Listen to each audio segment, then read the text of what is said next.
The advice and opinions expressed by the host of Autism Live and her guests are meant solely as suggestion and should not be in any way construed as child-specific advice. The Center for Autism and Related Disorders advises working with a board-certified behavior analyst who has experience with autism before starting any intensive behavioral intervention. Any choices you make in determining your child's treatment are completely at your own discretion.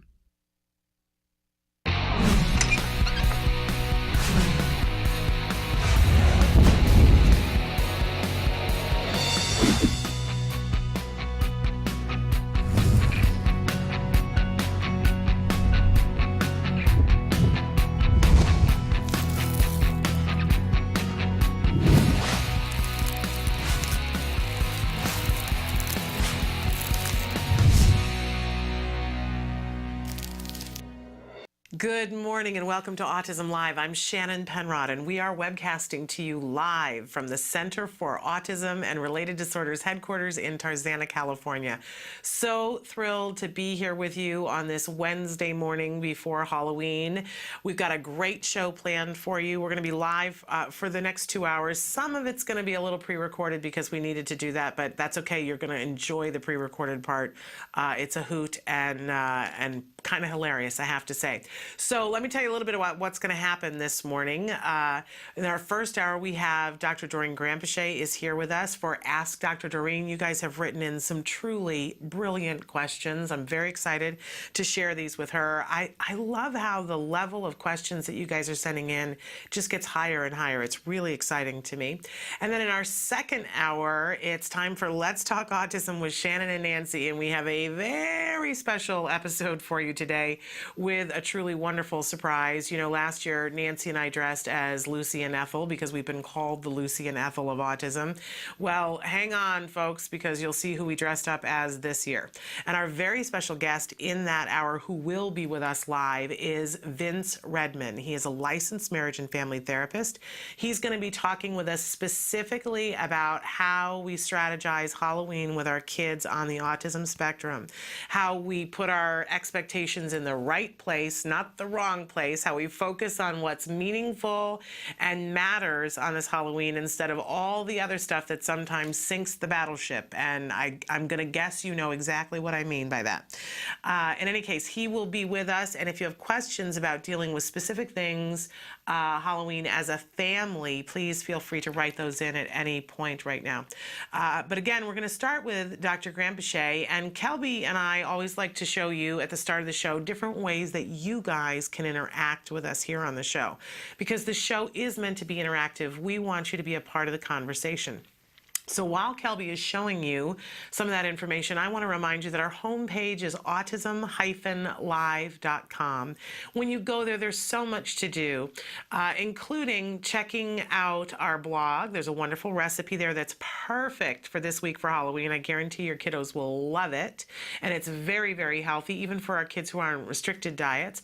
But also check out the live show and recently recorded live shows by clicking on that playlist that's up in the corner.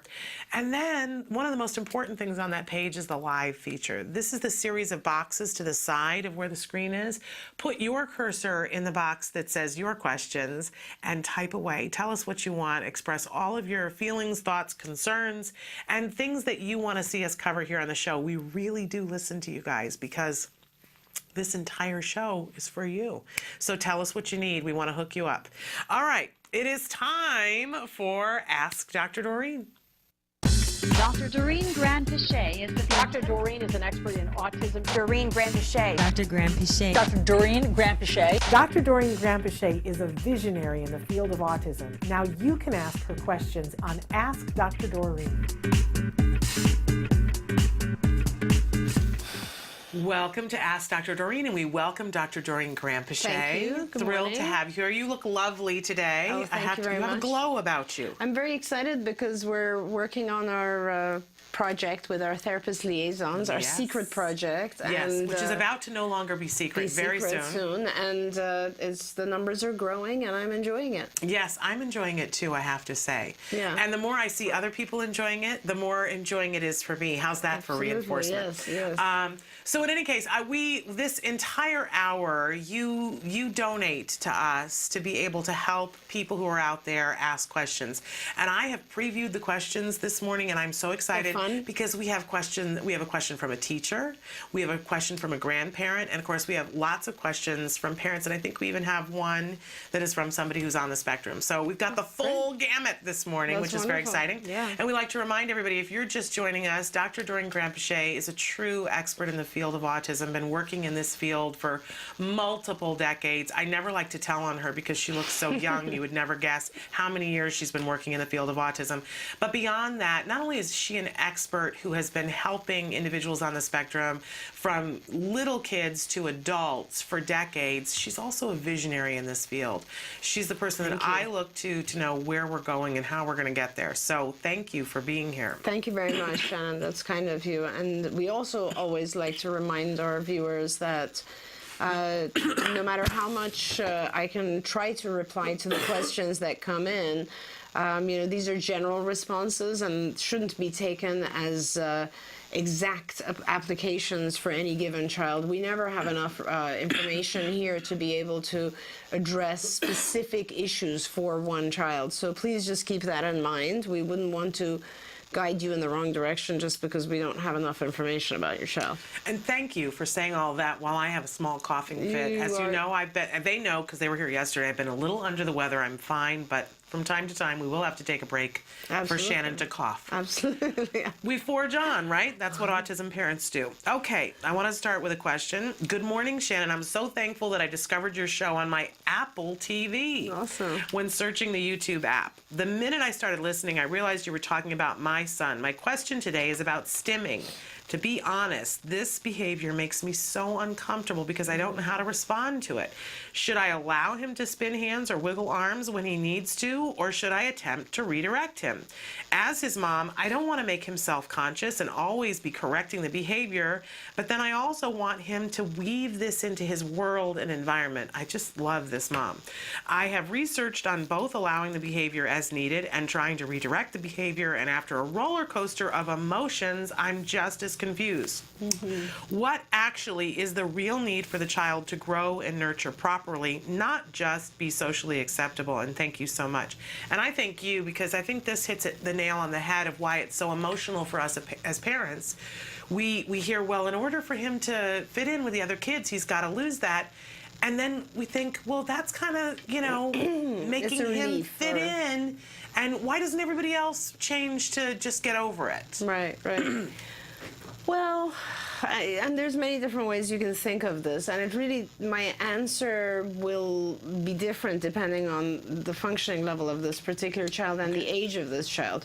So what I always say, and Ivar will forgive me, my mentor professor who changed the field of ABA, Ivar Lovas, always used to have a little container of pencils on his desk, and they were all completely sharpened. He would actually never use these pencils, but they had to be sharpened and of equal height and facing up, and the only thing I ever saw him use them for was to pull a pencil out and just shake it around, right? And I always used to make fun of him and say, this is this is your self-stimulatory behavior, right?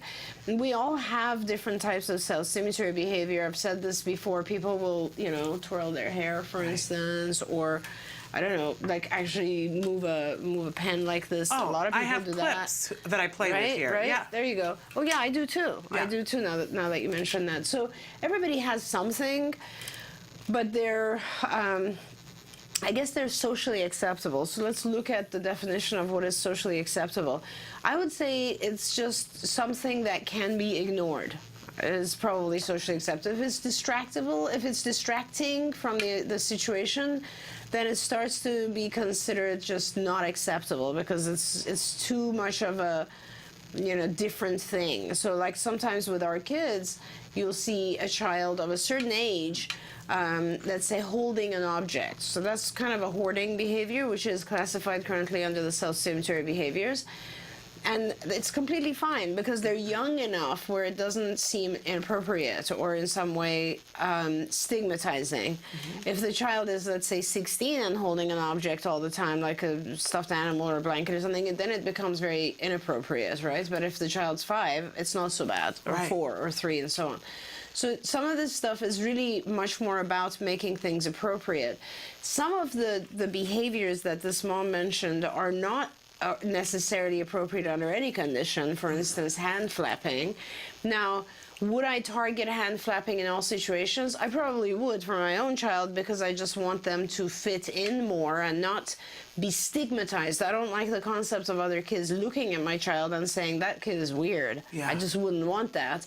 But it would be the same as, for instance, if my child was, you know, for lack of a better thing to compare to, like picking his nose or, I don't know, cleaning his ears or things that you see people do, but they're very highly socially inappropriate. So let's not label this as something that's exclusive to autism. It's just that we're trying to teach our kids to fit in, right? And not get negative types of attention right away. So how I would approach it would be that I would limit certain behaviors to certain time frames, so that it's not a sudden imposition on my child. So I would probably say, you know, when he is watching a movie that he's very excited about, it's okay for him to jump up and down for a few minutes because that shows excitement right now. Later on, I might decide to eliminate that as well. But it's not appropriate for him to jump up and down and hand flap if he's at the dinner table or in the school or those types of. So I would set up something that allows some I guess, expression of that self-stimulatory thing in certain circumstances, and then I would gradually fade it off so that the child is actually not doing it. Having said that, I would want to replace with something that's a little bit more appropriate. Now, some things the best way to deal with it is to allow the child to go into their own room in privacy and do some of these things, and you let it be. Right. Other things are replaceable by, for instance, the closest comparison to, let's say, hand flapping or body rocking is dance. Right? When we dance, we're doing all sorts of strange body movements, and that's all acceptable. I mean, even if you are completely out of tune with the music, it's still acceptable because it's considered dance. And there's numerous environments within which dance is okay. So I would try to replace it. I would make sure that if your child has a lot of physical, gross motor types of self-stimulatory, that's what I would be working on replacing it with. So I would place my child in dance class of different types and give him an outlet and also give him something that is perhaps releases that sensory need, but it's also much more socially appropriate. Okay, and I think that that's really what's key for us, for parents to walk away with, is that there has to be some replacement for it. Right. And I know that there are people who are out there who say, oh, you know, you got to get the child to stop doing that, and don't include that bit of information in that discussion, and that is absolutely key. It is key, and I can't tell you the number of times, Shannon, that I've had a family really come down hard on a self-stimulatory behavior, and then it's replaced by something, like, you know, the child will replace it. So if you don't replace it with something appropriate that fulfills the same need, it will replace itself with something else. And that's also very interesting. You know, traditionally, self-stimulatory behaviors in behavior and analytic terms are considered intrinsically motivated. So they're not, in other words, we don't know all that much about why they occur, and the motivation to do these types of things tend to be more an internal function. So there's some reinforcing thing going on inside. My personal feeling about the self-stimulatory behaviors are they are differentiated based on their function. I think certain behaviors are pain relief related. In other words, I think that some of the kids that you see children with severe gastrointestinal distress will often lean over an object like a countertop or something, and they will body rock like this. That, I think, is actually producing some relief. Sometimes you will see children there's various types of things that are pain relief, self-stimulatory behaviors. Other things could potentially be related to the over or under regulation of sensory input. So sometimes you'll see kids who are just very much looking just from the corner of their eyes. And there's a lot of research on that, and in terms of direct, they actually are missing central vision, and they're trying to look through peripheral vision, and that would make sense, absolutely. And that sort of thing does change based on amount of light darkness, and so that would make even more sense that they're trying to use their peripheral vision for acuity. And so that's another possible cause. I think kids tend to do more of these repetitive, the definition of the self-stimulatory behaviors are stereotypical repetitive behaviors that don't seem to have an adaptive function. But I think the reason that people do them more is because they have anxiety. A lot of our kids and adults, we tend to do repetitive things when we have anxiety. It's just, that's part of nature, that's part of psychology. We also tend to be more controlling when we have anxiety. So you will tend to want things to be more organized, more in a particular pattern that you're used to, all those types of things. So I think it helps parents if they can try to figure out what in their when do these behaviors occur. A lot of times parents tell me they occur when the child is placed in a new environment, for instance. So then that would tell you that the child's not feeling safe, they're feeling anxious, that's why their self-stimulatory stuff increases. So, reduce it, but also give the child some way to feel safe, to feel more calm, and reduce the anxiety, not just control the behavior. Yeah, and I think that sings to all of us parents because we want to fulfill their needs. And we feel like taking away that behavior, we're taking that away. So this helps us to be able to language it in our heads and go, I'm going to fill the need in a different way. That's right. So that they can be able to. One of the things you said a couple of years ago that really rang to me, we were talking about the hand flapping and thinking about all the things that your child won't learn if this is what they're doing because they won't be writing if they're doing this. It interrupts things. So many other things. So it's not just the social components of it. So having said that, of course, I always specifically when we talk about kids who hand flap or take objects and do this with it, which is a pretty common self-stimulatory behavior. You and I know both one of our guys who later turned that into drums, playing the drums, who is unbelievably talented and is performing now, playing in a group. I mean, so brilliant. Yeah, and it's brilliant, and so it is very possible to take those things and turn them into something functional. Absolutely, absolutely, and I love that. Okay, I want to move on to this next question. My son has a lot of trouble in school, and we are doing what we can to hopefully get him some ABA in the near future. For now, I'm called into school at least 3 times a week, twice a day, to help him calm. That's terrible. My question is, what can I do when he is trying for attention by spitting, screaming, or saying, I'm going to kill you? My first thought is that ABA would say ignore the behavior, but I'm not sure how this can be done in this setting. And this brings for me, the crux of everything, the parent who knows that what they need is ABA, they're trying to get it. I hope that you will write into us and let us help you to figure out what the quickest way for that to happen is. Yeah, absolutely. We'd love to be able to help, and we would need to know where you are, what state you're in, what city you're in, and we can try to help. But the fastest way to help you right now, I think, is if you were to get online on the BIP Builder, the CIFA and the BIP Builder. The CIFA is the Card Indirect Functional Assessment, and the BIP Builder is a Behavior Intervention Plan Builder. So, and these are both online, and they're very easy to access, and they're extremely cheap, and so you can access them for sure, and it would be very helpful. Here's how you do this.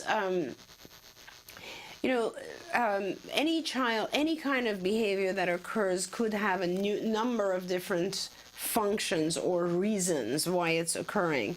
And until you identify the function or the reason for a behavior, you will not know exactly how to intervene. So, for example, if your child is saying things like, I'm going to kill you, I think, and what else is he doing? Spitting and screaming. Spitting and screaming. So you have to, first of all, treat all of those as individual behaviors. And so we could talk about spitting, doesn't matter, or screaming, doesn't really matter. So he could be screaming because he likes to get attention. He could be screaming because he really has figured out that every time I scream, they will take me out of the classroom. So what he's really trying to do is get out. So he's trying to escape or avoid the classroom. He could be screaming because he wants an object that someone else has. That would be a tangible function. So these are different functions. Now, based on which one it actually is, in his case, you have a series of different interventions. If he's screaming because he wants to get out of the classroom, then you want to make sure that you do not allow him out of the classroom. For screaming. For screaming, right. And instead, then the focus would be to teach him to ask to take a break out of the classroom, in which case he would get a break out of the classroom. If he's screaming because he wants something someone else is holding onto, you would make sure he doesn't get that object if he screams, but that he can ask to have a similar object or that object for a short period of time, and then he gets it. So every function essentially helps us identify how to deal with the behavior. So in your case, we know what the behaviors are. We don't know anything about why he's doing them. So if you go online and you go to the CIFA that I was mentioning, which is at Skills or it's skillsbipbuilder.com, but it is a part of Skills altogether as well, if you want to look at all of Skills. But skillsbipbuilder.com will get you to the CIFA and just the BIP Builder. So what you do is you go in the CIFA and you answer these questions. It'll ask you questions about when the behavior occurs, under what circumstances, typically what types of things are done, usually, that sort of thing. And it helps you identify the actual function or the reason for each behavior. And then that transfers to the BIP Builder, which gives you a ton of interventions for each behavior. Make sure you do this, you do this, you do, and you can pick all the interventions that make sense to you and then hand them to the teacher, and hopefully he has an aide or some other support in school, and those are the people that need to be implementing that as well as you. But it sounds like it's mostly happening in school. Now, it's tough on you to be asked to go to school. It's very inappropriate of them to be just calling you to take care of him twice a day or 3 times a week, whatever it is. It's absolutely not appropriate and not enough. The law says that your child is entitled to a free and appropriate education, and that includes the management of these types of behaviors and issues. The school, no matter how small it is, needs to contact a resource person or someone who is a BCBA who has the expertise to be able to assist when these types of things are happening. The fact that they keep coming to you is really, it's almost illegal in terms of asking you to just take care of something that is their responsibility. Now, please, therefore, also do look at, push the school to get you help, because the next thing will happen is they'll just kick your child out and blame you. Right. And we don't want that to happen. And I've seen that happen way too many times with my kids.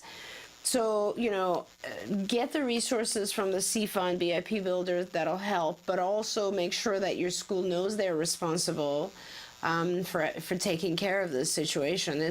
I feel so bad because I know how it is when schools call us. It's just, it's such a stressful experience.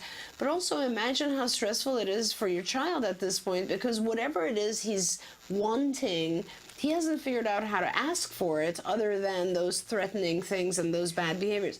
Challenging behavior is always just a form of communication. It's always a result of being frustrated and not knowing how to communicate in any other way. Absolutely. And I totally agree with you about your child's going to lose their placement. That's the next thing that's coming. And something that we can all do to avoid that is send an email, because our lawyers tell us that counts as written communication with the school, and ask them to do a functional behavior assessment on the behavior.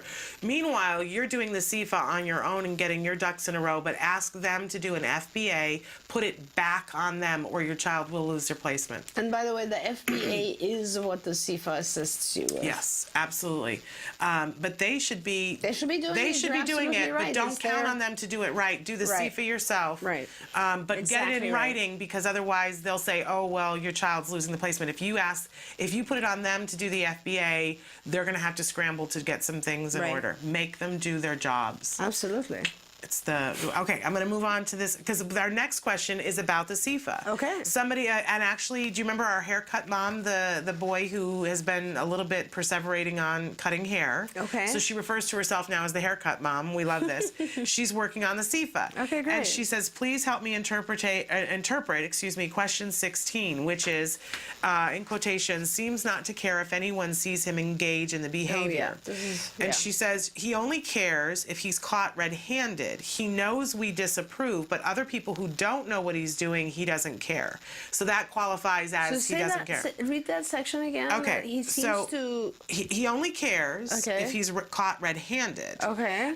He knows we disapprove, but other people who don't know what he's doing, he doesn't care if they see him do it. Okay. So then the answer to that question of seems not to care if anyone sees him engage in the behavior is no. Is he does care, because he cares when you see him. Oh, okay. Okay, so you So will it's the say opposite yes. of what I would have thought. So you would say yes. And the reason for that is just listening to, because if you say he doesn't care when others see him, that's already eliminating any possible intervention for if he was to care. Okay. And now let's look at what you actually wrote to me. I can tell you what the function is. The function is he's getting negative attention from you. So, and if you had said no to that question, that option would not come up as an intervention. Okay. So he's clearly getting negative attention from you on that. Okay, great.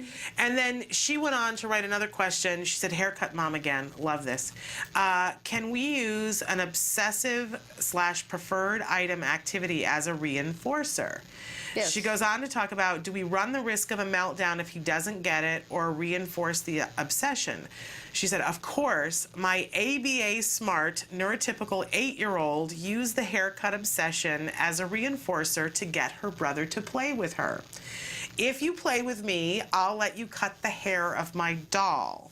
This was 2 weeks ago, and I just found out. Our basic rule has always been no destruction of toys, but in this case, he had the okay from the owner, his sister. Should we allow this kind of trading to go on between siblings? I love it. This reinforces my concern that my son can easily be manipulated by anyone who knows his preferences. Preferences can change. How can we train him to maintain his logic despite the temptations? And thank you. Don't you love this question? It's power-packed. Not only do I love this question, I love that 8-year-old. I know. Oh my God. Do we have a job for her in a couple of years? That sibling is amazing. She's on it. Yes, she is. So she's using a principle called the Premack principle. This is wonderful. You should absolutely use his preferences as a reinforcer. And yes, so you don't want to just use that one thing as a reinforcer, because then he will just continue to work for that. And but you should absolutely, and what I would do is, if that's a very powerful reinforcer, cutting hair, you may want to just reserve that for very difficult tasks. So tasks that really require a powerful reinforcer. I love what your daughter did, or I'm assuming I think it is a daughter, yes. I just love that, because that's so appropriate. She's not, come play with my doll. The game itself could be cutting hair. I remember my daughter doing that with her friends when they were young. So that is perfectly fine. Don't worry about it becoming obsessive, because, in fact, the more we use a reinforcer, the more we satiate on it and move on to other reinforcers. It does have an obsessive nature, but then everything that is reinforcing to us is of somewhat of an obsessive nature to us. Like, if you really love donuts, you're going to end up eating a lot of donuts, and it becomes almost obsessive. So we tend to want our reinforcers, and that's just the way it is. This is a reinforcer for him. I would not prevent it from happening at all times, first of all. Secondly, didn't we just last time decide he should become a hairstylist? And what are we talking about? At some point, he's going to have to learn how to do this right. Right. So yeah, I generally, like, let me use another example, Shannon, which people ask me all the time, which is computer, right? A lot of kids are just obsessed with computer. But the truth is, I don't limit it. In fact, I go with the social norm. 10 years ago, maybe I would have said no computer because not every kid was on the computer. But as time changed, you come to realize that if you're not on the computer, you're odd. Right? You have to be on the computer. In fact, you need to know these games that you play with other kids. And so then it became, okay, let's just do 1 hour or whatever it is. So you always have to look at the child's age, circumstances, what their friends are doing. That's what sets the norm, right? What we're trying to do is we're trying to fit our kids into the norm. So you always want to look around and say, okay, so what? And another portion of this question that was very good as well was, will this cause meltdowns? Yes, it will. And that's fantastic because it gives you the opportunity to work with a meltdown. It gives you the opportunity to teach him to transition in and out without meltdowns. And if you were to avoid situations, you'd never have that opportunity. That's a really good thing for all of us to hear, because a lot of times when we get to ABA, it's because there's been a period of time when we have sidestepped every possible thing we can so that we will not get to the meltdown. Right. And what happens is that the ABA therapists come in and they create circumstances which will bring up the meltdown, and that brings up anxiety in the parents. But what happens is they're there working with us and they show us that it's okay. Yeah, absolutely. And this is how we make progress, and then the meltdowns go away. But we've been used to avoiding walking down a different sidewalk because that one has something they'll perseverate on. Right, and then by doing that, the child learns that their meltdown is very effective. And powerful. And and also, you know, my philosophy is anything that's related to fear, you have to do it. Yes. Right? So we tend to, I always tell parents, don't walk on eggshells around your child. Like, that's just ridiculous. The child ends up determining our behavior versus the other way around. Absolutely. Absolutely. All right. We are going to take a break, and then we're going to come back with more of Ask Dr. Doreen after these messages. Hi, this is Lisa Ackerman, back again, Taka Facts. Wanted to share with one of the most popular questions that we get, and that is, do children with autism recover? I don't know how to say it loud enough. Yes! Scream it from the mountaintops. We've seen it and witnessed it for over a decade at Taka. Thousands of children that lose their diagnosis. They become indistinguishable from their peers following therapeutics and medical intervention. And in 2013, the NIH, the National Institute of Health, agreed. They studied children that had an autism diagnosis and did an in-depth analysis, and so showed that children with autism actually can recover. And what I'm so excited about is the odds are in your favor. The study concluded that 10 to 20% of children with autism will recover after intensive early intervention and therapeutics and medical intervention. You may be thinking, wait, 10, 20%? That doesn't seem like a big number. Let me tell you why it is. For decades, we've been told autism is a no hope, nothing you can do. And what we know today is, yes, there is hope. So now that people know that recovery is possible, it's actually an option that can happen for families that, put what they can into the journey and, God willing, get their kid through the other side so they can live their lives in a beautiful way. I'm excited to share with you that recovery is possible. So now we can all shoot for that together. Welcome back to Autism Live and to Ask Dr. Doreen. We're here with Dr. Doreen Granpeesheh, and she is answering all of our questions, whether you're a parent, teacher, practitioner, or a grandparent. And I want to start with a question that we had come in from a grandma. How can I get my granddaughter to wash her dish after using it? She constantly forgets and doesn't want me to remind her or nag her. She is 12. I'm trying to get her to have good habits and clean up after herself. I told her if she didn't remember to wash her plate or dish, then the next day she would have to wash double. Sometimes she forgets that also and then has to wash double that day. So help us to get Grandma on the ABA train here so that she can get it done and see the result, because I think this is a great grandma. And once you see that you can use a technique and it works, it's so exciting. It is very exciting. She's 12. I would make the assumption that she can read. I'm not sure, but let's assume she can read at this point, and then we'll modify it in case she can't. I would take a piece of paper and I would write number 1, take dishes to dishwasher, number 2, or sink, number 2, wash dishes, or number 3, use soap, or whatever it is. And even if you just need one single thing that says wash dishes, and she knows how to do it, she just needs that reminder, I would write it on a piece of paper. And by the way, if she doesn't know how to read, you can also take a picture of her washing dishes, and that would be the cue. But essentially, what you do is you just, for the next, let's say, week, you don't even mention anything anymore, but as soon as she's finished eating, you put that piece of paper in front of her. That's it. If that's sufficient for her to get up and wash her dishes, then good. Then it's working. Then you need to just keep doing that. Next week, after you've done that for a week, you place the instruction. So let's say the granddaughter is Shannon and I am you, and I would just initially I would put it right in front of her and make sure she's reading it. That's the first week. The second week I would just put it out like that. Mm-hmm. The third week I would just put it out in front of me, and this is still at the end of the meal. The fourth week I would probably take a blank piece of paper and just put it on the table. And the fifth week I would probably have the blank piece of paper on the table from the beginning of the meal, and then I would stop.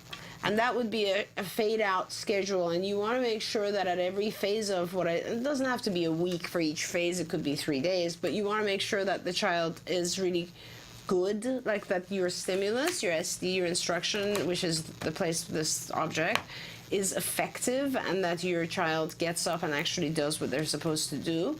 And you are now gradually fading it. So first you're positional fading it, then you're fading the actual stimulus itself so that it's blank and doesn't have words written on it. If it becomes ineffective, for instance, once you moved it from directly there to here, she no longer pays attention, you go back a phase. So you go back to where it was effective, and you do that again 3 days. In the meantime, every time she does it successfully, you reward her. So at the end of the doing it, you will give her a dessert or some candy or something, whatever works for you, or just praise. And that's that.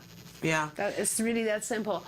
Instead of punishment, first of all, never really works unless it's immediate. So the fact that she would have to wash twice as many tomorrow, forget it. There's no connection between that and the action that occurred yesterday. That's a very, very advanced type of thing to realize. My actions today cause some consequence that occurs tomorrow night. That's extremely advanced. Most normal teenagers don't even get that, typically developing teenagers and adults. So the second thing is, though, that instead of punishment, it's always preferable to do antecedent control. So you're modeling a behavior. She already knows the behavior. All she really needs is a reminder. Right. Right. And by doing it this way, you're producing a habit with the reminder. There's no reason to get angry about it. It's just a reminder, and let me know if it works after a month. And I just want to address one thing. So because this is a child who says, I don't want to be nagged, right? Right. So the first time she puts the piece of paper in front of her, there's going to be a reaction. There might be eye rolling. There might be a I remember.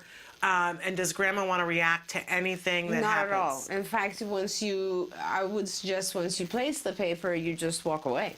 Okay. You're not being nagged. And if she says, I don't want to be nagged, if she says anything like that, don't respond.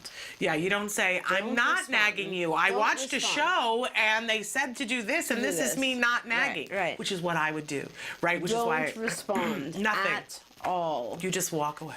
The single response from the minute you place that thing down to the minute to the single thing you do is wait for the behavior to occur and reinforce it. Your single verbalization after putting this down is a reward.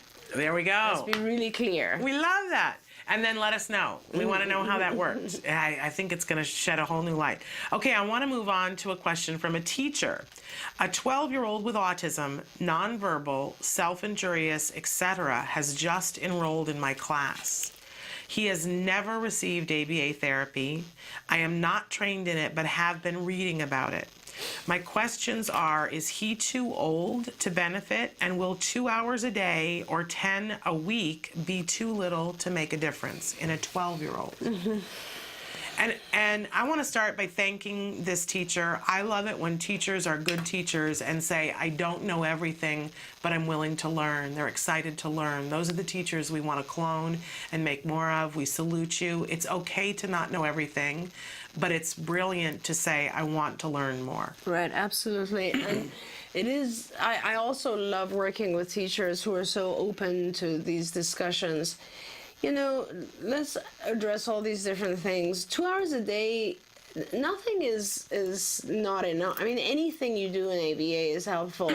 But 2 hours a day for a 12-year-old who has self-injury and is nonverbal is just, it's hard. I mean, it's better to do it than not do it, because not doing anything, the individual will become more and more aggressive over time and more just attention seeking and so on. So it gets worse if you don't do anything about it.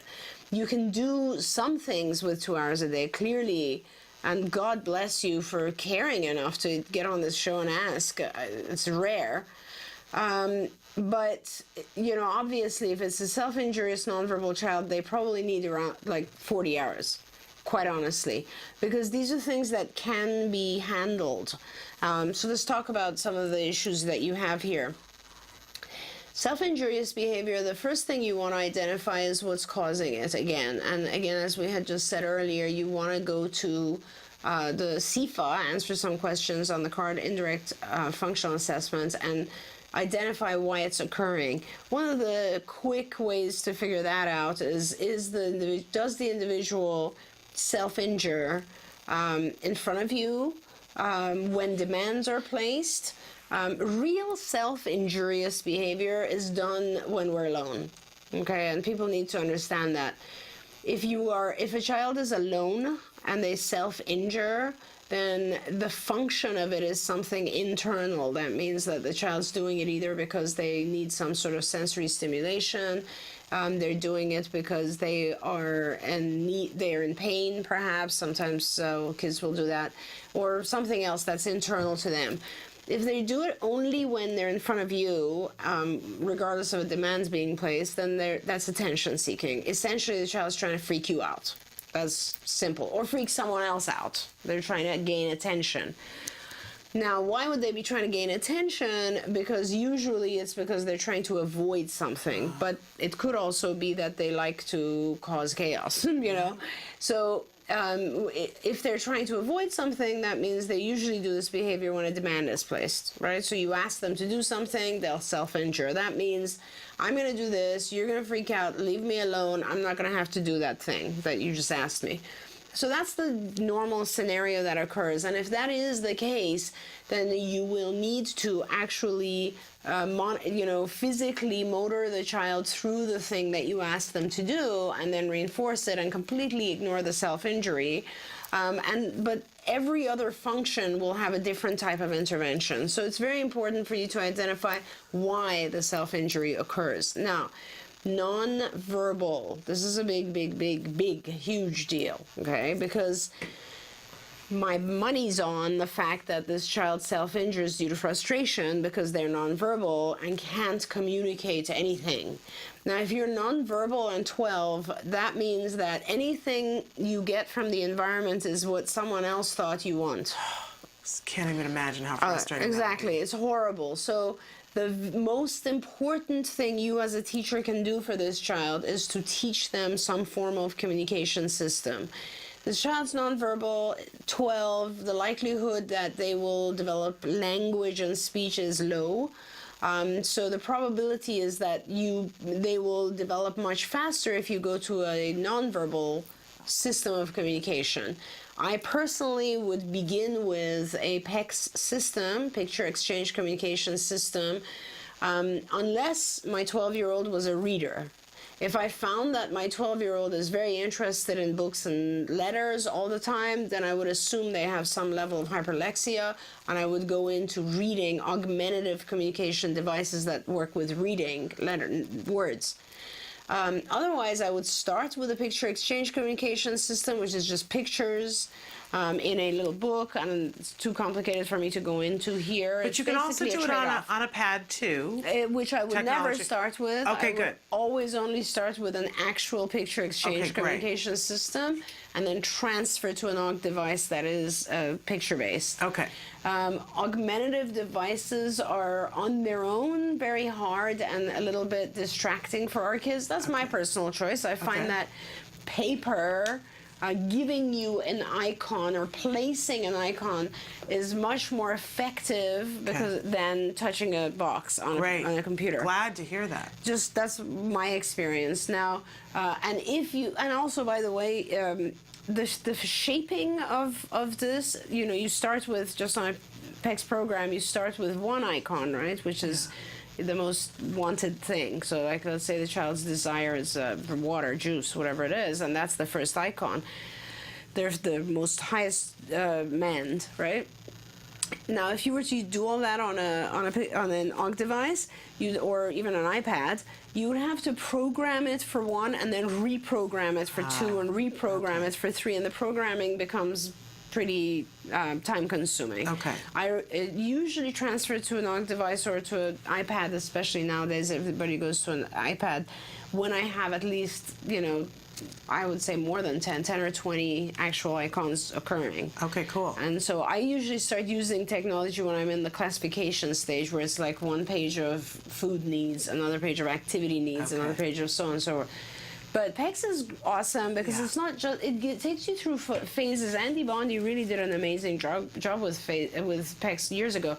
And it takes you through basic phases, and it teaches you how to teach the individual how to communicate using pictures.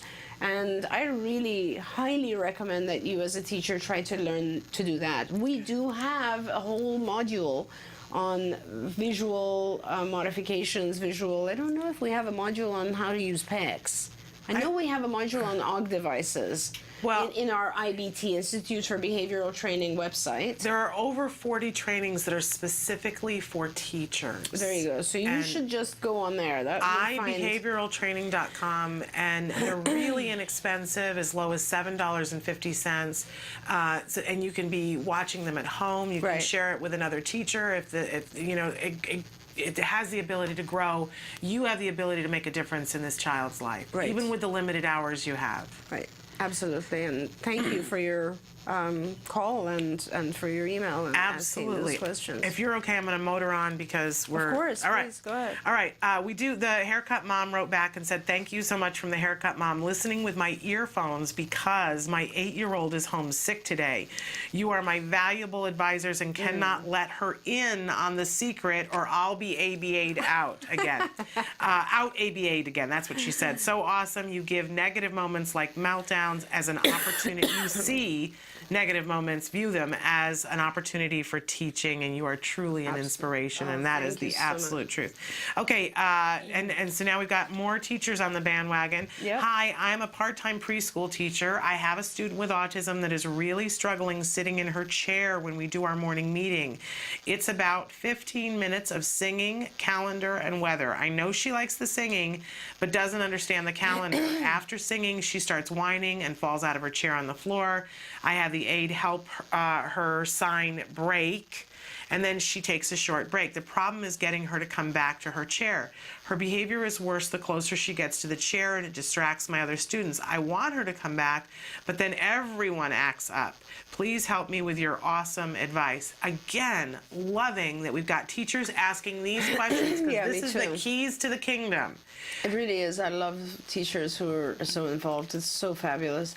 So you actually have two different things going on here. One is the child wanting to leave. That's the behavior that we want to change. And then the other behavior is the child tantruming when you bring them back.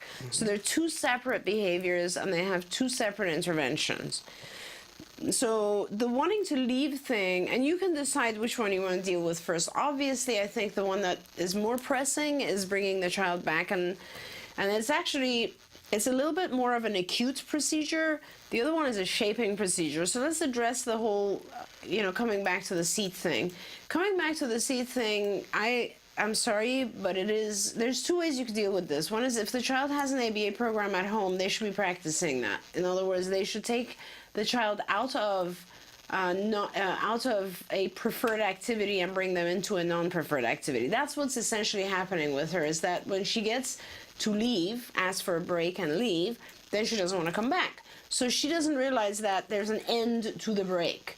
You need to establish that there is an end to the break. And the best way to do that is that when she asks for a break, you start a timer. And you actually have her aide or whoever is accompanying her during the break have that timer. When the timer goes off, she has to come back. And that means, I don't care if she's screaming, tantruming, or whatever else, she has to come back. You will model her to come, you will physically help her to come back. She will then have to adhere to whatever it is that you want. My suggestion would be the first thing you do, coming back to the chair, that you actually do something very fun for her so that she's motivated to come back. Now, let's go back to the beginning problem. The beginning problem is that she won't stay. And look at it this way. If she was to stay, you'd never have to deal with giving her a break and then dealing with her not wanting to come back from the break. So teaching her to take a break or allowing her to say, I want a break, and then getting out is a good solution for, it's what any behaviorist would probably do, but it is the reason that it's leading to the next tantrum. If she never had a break, she'd never go into that massive tantrum. She'd just try to flail. So your ultimate goal is to try to actually expand the duration of time she's sitting there. Yeah. Now, she goes from a high preferred activity, which is singing, to low preferred activities, which are calendar and whatever else. Yeah. And it's weather. Yeah, and weather. And it's a 10-minute period of time. 15 minutes. It's 15 minutes, I'm assuming. Preschool. I'm assuming the first 5 is the singing, then right. 5 minutes for each of the second activities. So I don't know if it's possible for you, since you are the teacher, that you intermix those things. In other words, you do, let's say, 3 minutes of calendar and a song, another 2 minutes of calendar and a song, and then a couple of minutes of, what's the other thing? The weather. Weather and a song. So the song is the reinforcer for her. If you could intermix it into the rest of the stuff that she doesn't prefer, it's much more likely she'll never want to leave. Right. That's one option. Another option is she does the singing and then it's time for calendar. You can shape up the period of time, calendar and weather. So let's say that's 10 minutes. All she really needs to do is sit for 1 minute of calendar, and then you will reinforce that. Then 2 minutes and reinforce that, 3 minutes, and so on. It'll take you a month, but you have to do that. Now, as you're reinforcing it, understand that the reason it's not pleasant for her is that probably she's not understanding any of calendar and weather. So that's why her ABA home program, or if she has one, should be focused on those two activities at the same time. So they should actually be teaching her steps that she can do to interact in the calendar thing and in the weather thing, and helping her. And then, ideally, this is what I would do. I'd work with the teacher and I would say, listen, I'm going to teach her these things, but can you please allow her to be the assistant, for instance? Exactly. Let her get up and be the one that puts the weather thing up, or give her a task that engages her. But before you do that, make sure someone's teaching her the concepts of calendar and weather, because otherwise she's sitting there listening to Chinese. Yeah. And it's not anything interesting at all. The reason the other kids sit there is they want to be the one that gives the correct answer. They want to get reinforce your pride, your pride in them. They want to impress the other kids.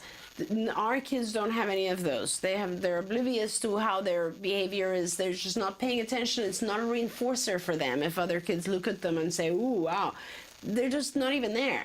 So for them, it's important that they understand what's going on and enjoy it. So that's why if you could space out the singing, if you know this is something she likes. I mean, there's a million other ideas I could give you. If she does 2 minutes of calendar, you should allow her to have headphones with music, because it sounds like there's so many things you can do to avoid the meltdown. Yeah. And that's the key to it. Well, and I want to say, too, as a former teacher, that I know know that you've got a standard that you're trying to get to that's that 15 minutes of circle time so that you prep them to go off to kindergarten where they're going to need to do the 15 minutes of time. But you know that not all the neurotypical kids can do 15 minutes at this time of the year either. Right. And that's part of the reason why when she comes back, they're all falling apart, not just because of her, because Everybody's done. They're all getting close to being done. You're at that, you're hitting the wall And anyway. this was a preschool age? It's preschool. Yeah, it's tough 15 minutes is a preschool. lot It's to really ask tough. a preschool.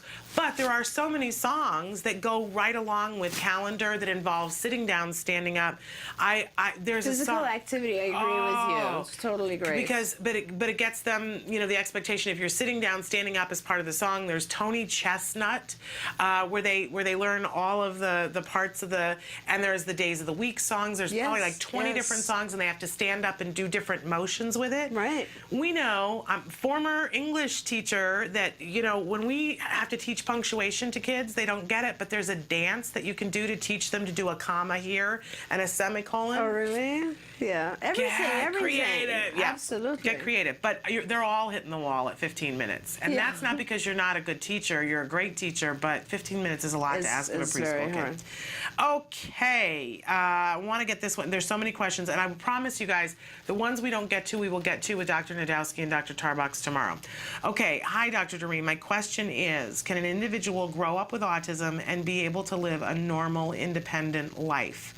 My 4.5-year-old was doing ABA for a year and learned a lot from it, but recently our insurance company says they made a mistake and he can no longer get ABA services because they're self-funded insurance. My son had the benefit from ABA so much, he now speaks in 4, 5, and 6, even 7-word sentences for requesting or when he's trying to say something. He recently started asking questions like what, where questions too. I find myself asking every day, if something happens to me, would he be okay? He has a long way to go, but I know ABA helped him a lot. And even if he never loses the label, I just want him to be able to take care of himself. This is really depressing to me. There are so many cruel people in this world, especially when it comes to special needs individual. He's attending an autism ABA school 27 hours a week and is doing okay since he just started 2 months ago. Is one-on-one all day. And thanks, guys. I hope you're not going to give up. Right. And, depending on where you are, and to go to the beginning, yes, Shannon and I both know that individuals with autism can recover and lead very normal lives and have very healthy lives. I have adults who had autism when they were children and who are functioning completely well, completely normally, finished college, have relationships and so on and so forth. And lovely jobs. Amazing jobs. Wonderful jobs. Extremely lovely people. One of them is a therapist here. I mean, nobody would know it. So, to go back to the issue of insurance, depending on the state you're in, you should look at the Obamacare state plan because many states elected to have the autism benefit, and so you would drop your work-related insurance and go with the state plan. And I think, if I'm not incorrect, it just came available again. That was the first rush, and now you can sign up for the state plan again. So I would really look into that. If not, I would move. I mean, that's how important it is. Get to a job that is going to provide you the insurance coverage that you need. Yes, you will need insurance coverage for this. It's very expensive. If you are in California and you don't get insurance coverage, then the regional center system will help. But I would really recommend that you don't give up on this, as Shannon said. And know that there are lots of self-funding companies that are out there that are making the choice day by day and choosing to cover ABA. And they do it when they get pressure to do it, and they do it when they're afraid of getting a lawsuit. If you will write to me, and I know I've got a couple of things from people that I got to write to that they say, I'm the mom who lost the insurance, and include your email so I know which thing gets matched up to which thing. Because we've had some people on the show that are just targeting self funding companies and very nicely and politely going to them and starting a letter writing campaign saying, this is why you should. Yes, this is why you absolutely. should. So, and I would be happy to connect you with those people so And that I you have can to make the say, case. I mean, in my opinion, this day and age, it's just extremely inappropriate to not have that to not respect the fact that all of these states are now mandating this coverage, Yeah. and to say, hey, I don't care if I have any employees who have kids with autism, they're on their own. And these companies know, you guys, that the lawsuits are coming. That doesn't help you right now because your child needs a therapy right Yes, now. yes. But if we can get some lobbyists to send those nice letters, maybe we can talk your company into doing the right thing. Absolutely. So do not give up. There have been lots of companies in the last year that weren't making the decision and are making the decision to cover it, even though they're self-funded and legally. They don't have to right at this moment in time. Right. But they know that the lawsuits are coming. So please write to me, say, I'm the one who lost the insurance, here's my email, and let's get you connected with some people who maybe can turn this around. Not just for you, but for a lot of people. That sounds good. All right, we're totally out of time, and I want to continue with the questions, but we will continue them tomorrow. Sounds good. I thank you so much for being It's a pleasure here. always. We're going to take a break and go to the A Word. This is the ongoing documentary following a little boy, Jack Riley, who was diagnosed with autism at the age of 2, and see how this early intervention is working in his home with his ever-growing family. When we come back, it's time for Let's Talk Autism with Shannon and Nancy, our special Halloween edition. Nancy and I pre-taped part of this show for you yesterday, but we will be live with Vince Redmond in the middle of the show. But I hope that you'll enjoy and appreciate the lengths that we went to put a smile on your face today. Wait till you see how Nancy and I dressed up. But first, here's the A Word. I know a cute little blue-eyed boy, and his name is Jack. Jack Riley. He got a big, warm, blue-eyed soul that makes your heart beat fast.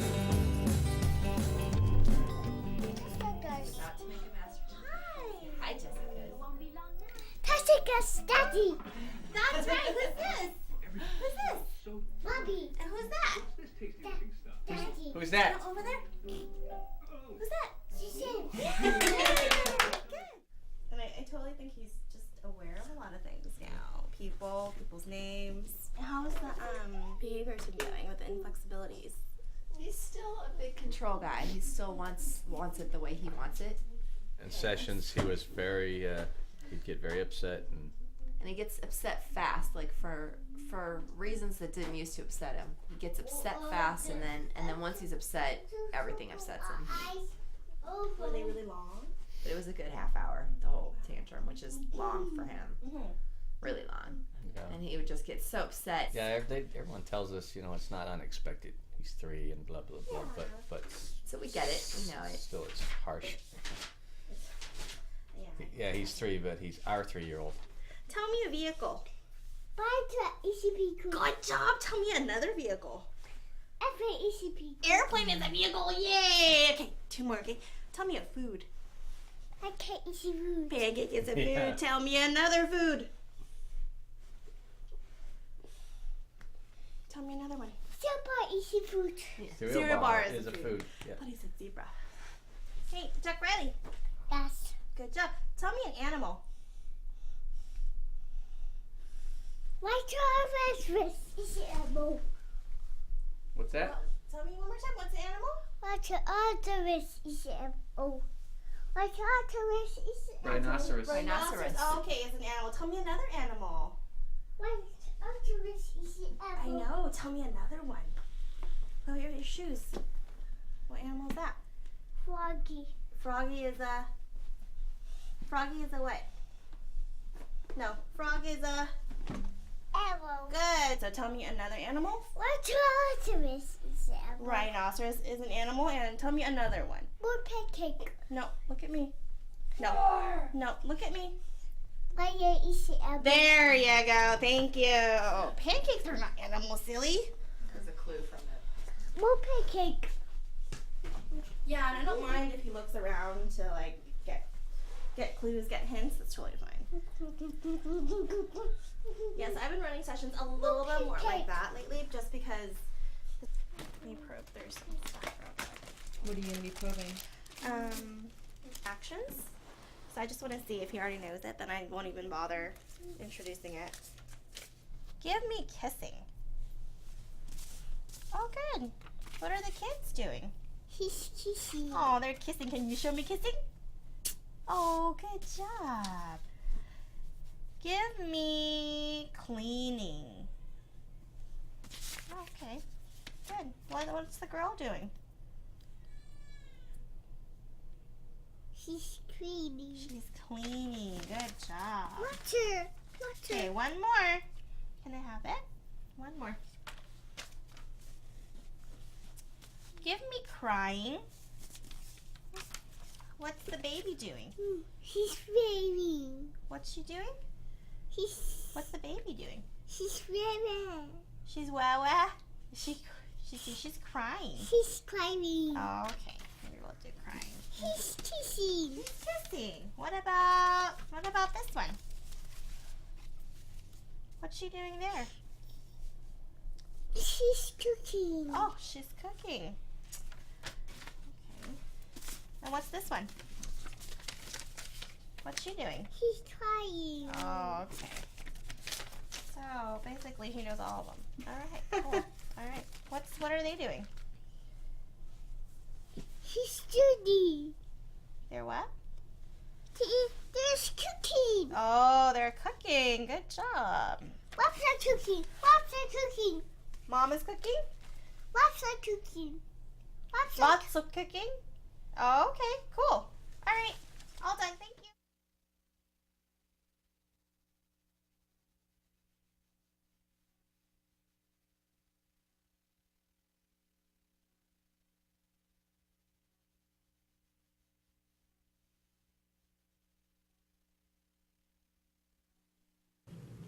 Good morning and welcome to Let's Talk Autism with Elizabeth and Elizabeth. Welcome. Thank you, darling. I am the Queen. On my accent sounding a little bit more like a French-Russian woman. Well, and I must remind you, my dear, you were the Queen. I am the Queen. Okay, welcome to Let's Talk Autism with Shannon and Nancy. We're having entirely too much fun playing the two queens. Corky. I said we can't laugh. You're Queen. It's very sick. Queen Elizabeth II, may I ask you why you brought that yapping dog to the studio? Well, I feel that it's important for all of us when we're talking about autism. There we have it. I agree with that sentiment. You know, I was the most powerful queen in the world. I ruled over the entire world at one point, and I kind of like to think of us as the queens of the studio here. Absolutely. I wouldn't say the queens of autism. I wouldn't go that far, but No. No. No. But I would say that we have quite a good time reigning over the show. And we thought we would, you know, last year, I totally laid it down because you were very, I believe you felt your Ethel was a disappointment. Kelby, do we have costumes from last year, darling? Yes, there I am as Lucy, and there you are as Ethel. And I do have to say, I was pleasantly surprised that I found a Lucy makeup tutorial online, and it really kind of transformed me after I did it. And so when I told you that I was going to be Lucy, and you kind of, you know, you put an Ethel together, but let's face it, this is a much better effort. There was a need to step it up since Ms. Alspaugh-Jackson is someone who takes this very seriously. Well, I say if you're going to dress as someone and do tribute to them, as we well should with the Marys, being that they are two of the most powerful women of all time, whether you like their politics or not. I do believe we should pay tribute to them. So in paying tribute to someone and dressing like them, I believe verisimilitude is highly important. Absolutely. I will say this, and I know we both did a little research on our ladies, and I will say that are we breaking character yes, now? we are now, because I want to talk a little bit about autism. Okay. I put in Queen Elizabeth II and autism to see, you know, how has she gone on record and what kinds of things. And of course, there wasn't a whole lot because she doesn't say a whole lot of things about a whole lot. Let's be honest about that. But on her crown slipping, yes, in more ways than one. But there is something called the Holyrood House. Yes. And it's an art museum, and on their website, and this is all Her Majesty's doing, you know, she orchestrates all this. There's a lovely, probably one of the best pages I've ever seen of instructions of what sensory things are there at the museum and how to enjoy it if you're a person on the autism spectrum. Well, that's wonderful. And I really appreciated that. I really appreciated that because I love to take my son to view art. I think it's important. People who have special needs aren't to be excluded from that. And I thought it was great that they went to great lengths to describe, including saying there are glass doors here which make the sound a little reflective. I thought it was really wonderful. Well, my crown slippeth. My headband is slipping as well. But you look lovely, darling. Thank you, darling. You're like a Barbie doll. You can dress you up in anything. Something is like slipping severely. Okay, so pretty soon the whole thing may. Oh, by the way, this is Lucy's wig from last year, and it's all askew. So at any rate, I was fascinated to discover a environmental poisoning link with Queen Elizabeth I. When Queen Elizabeth I was popular, ivory skin was very important. The Queen got smallpox when she was in her 20s. She was very scarred and disfigured. She put on a white makeup that was lead-based every day of her life on her hands. I mean, for me to get this pale, I had to use 3 coats of ivory and white powder and all kinds of things because I'm about 30 shades darker than this, okay? Hence the gloves.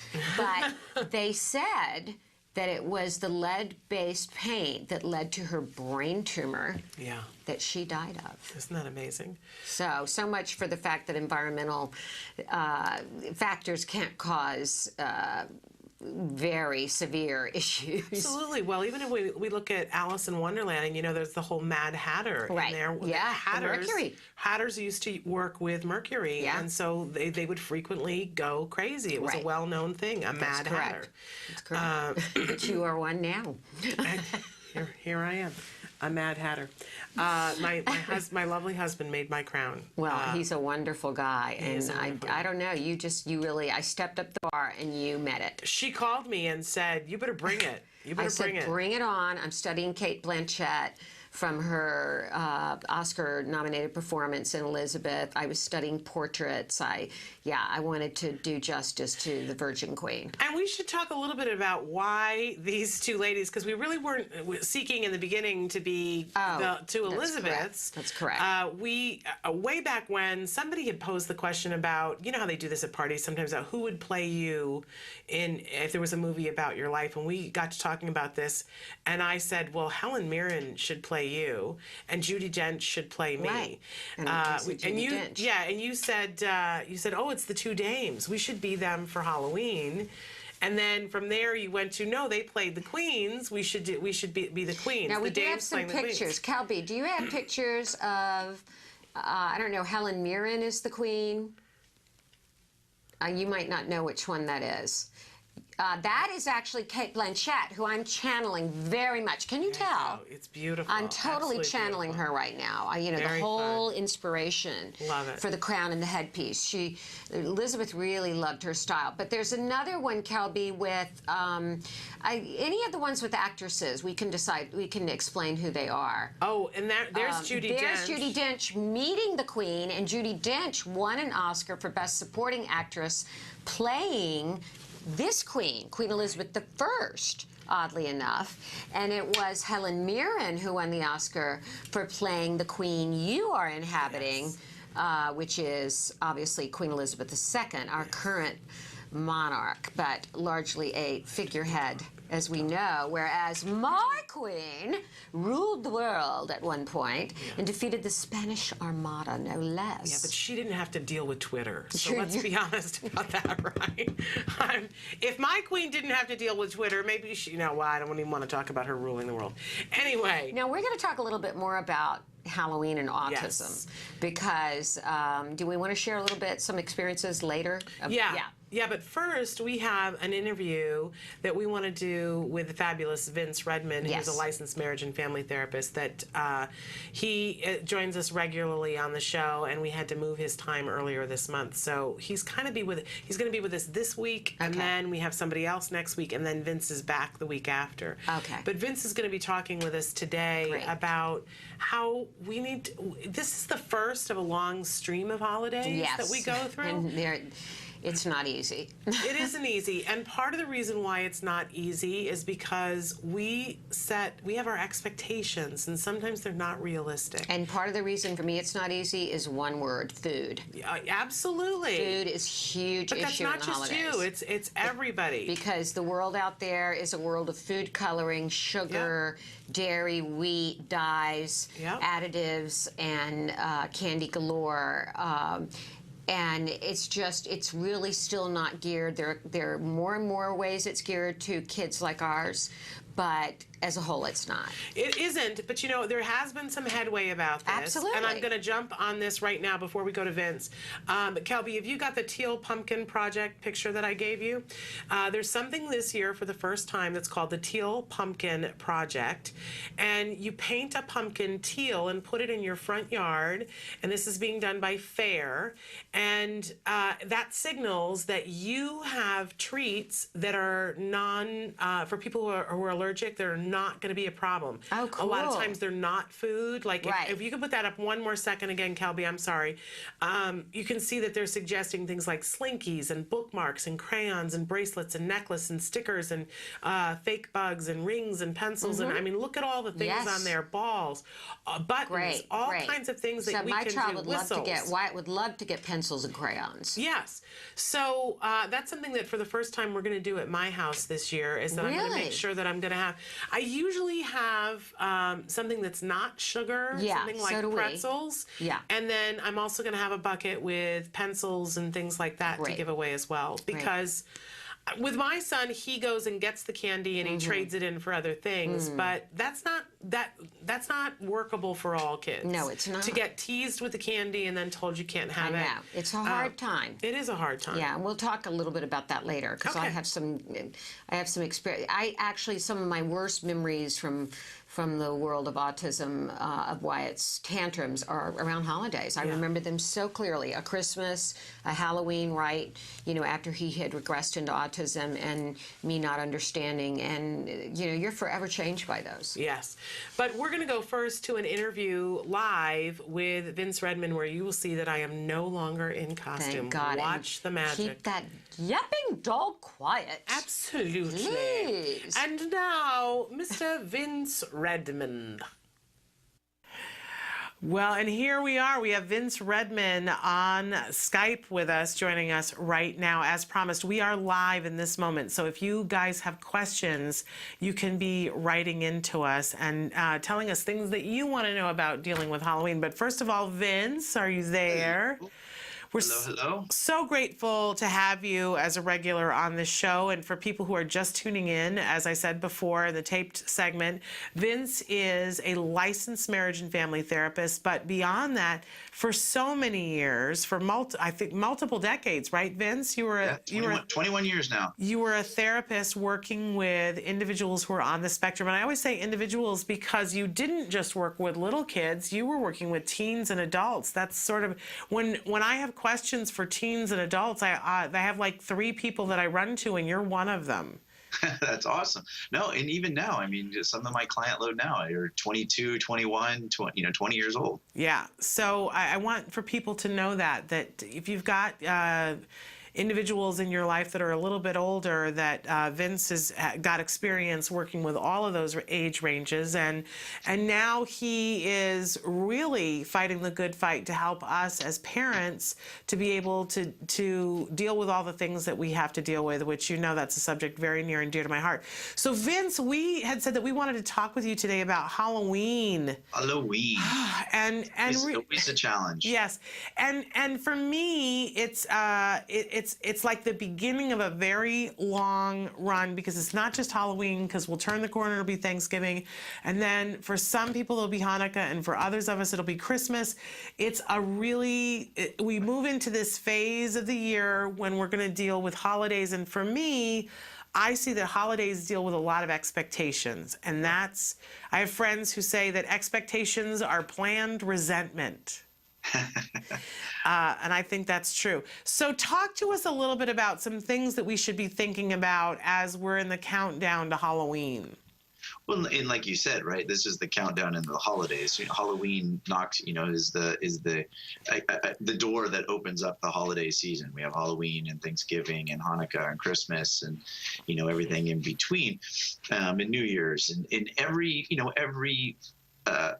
holiday has its traditions, has its family traditions, has its traditional, rites and rituals and so forth. And I think sometimes, with families, we always have to individualize these and look at what's going to be in the best interest of the family and the family dynamics as is, rather than pushing our kids into a tradition. We need to, adapt that tradition so that it's going to be, best for the kids, so that they can enjoy it. They can learn traditions. They can learn, some of the rituals that kids do, dressing up for Halloween, for example, in a way that's safe. It's not confusing. It's not anxiety producing. And what I see a lot with our families now is we're adapting Halloween so that it's going to be advantageous for our kids, rather than just thrusting our kids into the holiday fest or the Halloween festivities as is. Yeah, and that's important. It's one of these things, Vince, where I think about this all the time. When we were doing therapy, there would be moments where I would say, wait a second, what's the point of this lesson? And then it would get explained to me, and I would go, oh, okay, well, great. Then I know how to proceed, because this is what we need to teach, and this is what the point is. And I would find that sometimes at school, I would then say to the staff at school and say, wait a second, what is it you're trying to teach him? Because my son might do something that was off, somewhere else, but he did what they were trying to teach. And they would get upset about something else, and I would say, but we're trying to teach this. Right. So I think it's ideal for us to step back for a second and say, what's the purpose of Halloween? What are we trying to achieve with Halloween? I try to remember that when I'm in a good space as a parent. And I think it's probably different for everybody. And it's been different for me in different years. At this point in the game, with my son being 11, for me, this is an opportunity for him to be social with peers. Right. Yeah, as you're talking about it, I'm thinking of all the different learning lessons and learning opportunities that happen with Halloween. You have sharing, you have being able to work on asking and requesting for things. You have opportunities for social interactions.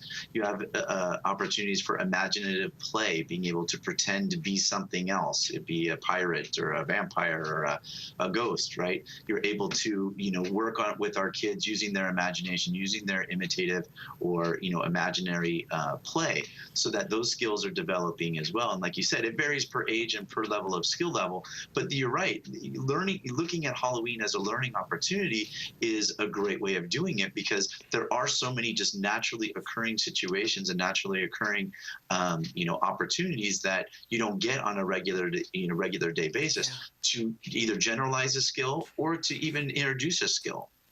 Absolutely. And once I start thinking about, and again, all of us are going to have a different end goal, but what I want for this Halloween is for my son to have a really good social experience with some friends, that I would like for him to interact and have fun with a group of 3 boys that he really likes. So every time I start to spin in a direction and go, well, we have to do this, I keep going back and going, does that fulfill this goal? Right. Because I can get really off track very easily. Am I alone in this, or is that something that as parents we're wont to do? No, you're not alone at all. I think a lot of times, even all parents, right? We kind of, want Halloween to be a certain way, or we want a certain experience, or we want, to maybe replicate the fun that we had as children. And what we need to do is, like you said, sometimes that's attainable, and sometimes it's not, based on the situations that we're in. And we need to look at what our priorities are. If we can achieve both by, experience, having our children experience the experiences that we have, but also using those learning opportunities to teach them, that's really the goal that we should be striving for. Yeah. We don't want any of these opportunities to go for naught. Opportunities for you guys with social experiences. You're doing the right thing by bringing the kids to you, controlling the situation, and then you can, then go maybe a certain pathway of certain houses, or maybe have certain games at the house that they can play that are structured, controlled, will give Jem the opportunity to learn. And this is is the same with all of our kids, is setting up situations where we can control it at the house, or even if we're going out in the neighborhoods, to have it controlled, structured, and use that learning opportunity while also having fun. Yeah, and I'll tell you how, even last night as I was working on his costume, my son wants to be his character that he plays, his avatar in Minecraft. And I don't know if you know those. It's great, but the thing about it is that I was making the head for it last night, and it's a full cover the head, cover the face thing, and I realized I'm going to have to do some creative surgery on the head so that his face can be seen, because if my goal is for him to have a social experience for Halloween, the costume has to be great, but he has to be able to see and hear and have people see and hear him, right? Right. Well, I mean, it definitely being able to hear and to be able to talk, so that he can have those social interactions. Obviously he has to have eye holes, or he's going to fall down. Yes. Type of thing. I don't know if he necessarily has to have his whole face exposed. That's what I'm thinking. You're right, to have all of those parts so that he would be able to, reciprocate conversations, be able to participate in events, being able to make sure that he's following directions, right? He has to hear to follow directions, all of those kind of things, right? I mean, all those facets need to be, available for him so that he would be able to participate appropriately. Yeah. So, and it didn't occur to me here. All week long I've been like, well, what's my goal? Social interaction. As there I'm making this thing to cover his entire face. So I'm rethinking it and thinking how I can cut out around the face so that his face can be there, and it will be a slightly different costume, and I will cut the face out so that it can be velcroed back in for when he wants to do pictures and things. But I think we get a little bit off course from time to time. I think of previous years where, for me as a mom, it becomes all about the costume. And as he would shed parts of it. And I remember when he was Spock from Star Trek, and we went everywhere to find the little ears to fit him, and we got 2 houses and he couldn't hear, so he took the ears off. And for a second I was like, but you gotta have the ears on or nobody will know who you are. And then I went, he's at a second at strangers' door. Who cares if they don't know who he is? Right. That's not what it's about. Yeah, Halloween, the costume is about the picture, right? Yes. The picture in the beginning, and then, 3 minutes later, I think almost everyone's costume starts to, slowly disintegrate. Yes. Pieces here, pieces there. And again, we don't want the costume to be, something that's going to ruin the experience, right? If the costume's uncomfortable, or the costume is something that, they're not showing a lot of importance into, we encapsulate it. It needs to be important for a certain amount of time. It needs to be important for the pictures. It needs to be important so that grandma can see you. And then after that, let's explore, let's have fun, let's continue to move on, so that it doesn't ruin the day. It doesn't ruin that opportunity. It doesn't ruin the experience, because the experience needs to be, a positive, needs to be something reinforcing, something that he wants to do again, year after year after year. And if we let the costume be, somewhat of a deterrent to that, then we're ruining that opportunity. Yeah. I really loved Disney's Frozen movie, and we all love the song, and I find myself singing the song Let It Go whenever I get into a space where I'm making it about my agenda, which really isn't my agenda, and saying to myself, let it go. Let it go. That's not what's most important right here. And and when you think about it, it's so funny to me how attached we can get to that it needs to be a certain way because we think that's what's going to make everybody happy, when in fact everybody being happy is not incumbent upon it being that certain way. Right. You know, and I always like to say on this show that puppies don't have kittens. And when we see that our kids have inflexibilities on the autism spectrum, often it's because we as parents also have this gene. Have you noticed that thread in your autism parents, Vince? Right. And well, that's where we find the happy medium, right? That's where we find okay, you know, the costume's important for a certain amount of time, and we teach it, you know, we have to work on his inflexibilities, right? So that he wants to wear, he needs to wear the costume, full costume. It'd be the ears, it'd be the head, it'd be, you know, full dress, what have you, until these two objectives are met, right? Then after that, then it becomes our flexibility issue where we have to go ahead and be comfortable and be okay with it, starting to take parts of it off or starting to adjust parts of it or sometimes lose parts of it, right? Let's be honest. We have a lot of kids running around at night. You know, I don't know how many shoes or, you know, ears or, you know, so forth that we've seen. Where, you know, again, it gives you a natural opportunity to be able to work on both of our flexibilities, being able to work on his flexibility about maintaining the costume for certain objectives or a certain amount of time, and then us working on our own flexibilities to be able to let it go, be able to be comfortable with, you know what, he's enjoyed it to this far. Let's continue to let him enjoy it, you know, for the rest of the night. Yeah. So what's a reasonable amount of things to be working on Halloween night? I know that I want my son to be socially interacting with his friends and, most importantly, staying with the pack. So we have been rehearsing, as per Dr. Tarbox's instructions, both in our house and out on the sidewalk at night, that, you know, we drop the bucket, the candy into the bucket, and he says, thank you, and then he immediately runs, because that's what the other kids do. And that's, before Vince, he would stand there and look at the candy, and his friends would be 2 houses down. Right. So now, you know, we've reinforced him, and we've been working on this for a couple of days. So talking with his friends, and the minute he gets the candy, saying thank you and running, so it's the thank you and the running. That's 3 things. Is that a pretty reasonable amount to be working on? Okay. Yeah, no, absolutely. And I think it's what you guys are doing right now is extremely important. You guys are preparing goals, preparing, you know, specific, you know, behaviors that we want to target while we're out there. It be the reciprocation of thank you and receiving of the candy, and then keeping up with his friends. That's great, because you knew that was an area in which he, you know, wasn't keeping up with, you know, last Halloween. So we're able to use our past behaviors as an opportunity or as a precursor to what we need to do this time. And I think, again, as we had mentioned earlier, every family is going to be different. Every child's going to be different. But I think it's extremely important to set those goals ahead of time.